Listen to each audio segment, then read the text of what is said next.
407 years ago, our fathers brought forth on this continent a new nation, conceived in liberty and dedicated to the proposition that all men are created equal. Now we are engaged in a great civil war, testing whether that nation, or any nation, so conceived and so dedicated, can long endure. We are met on a great battlefield of that war.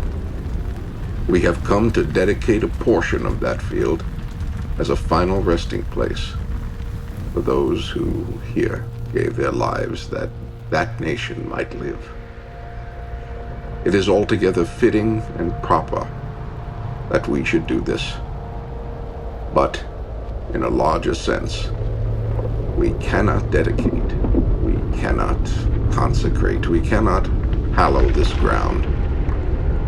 The brave men, living and dead, who struggled here, have consecrated it far above our poor power to add or detract.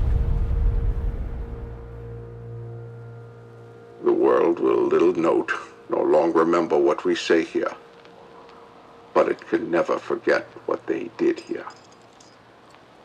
It is for us, the living, rather, to be dedicated here to the unfinished work which they who fought here have thus far so nobly advanced. It is rather for us to be here, dedicated to the great task remaining before us, that from these honored dead we take increased devotion to that cause for which they gave the last full measure of devotion. That we here highly resolve that these dead shall not have died in vain, that this nation under God shall have a new birth of freedom, and that government of the people, by the people, and for the people shall not perish from the earth.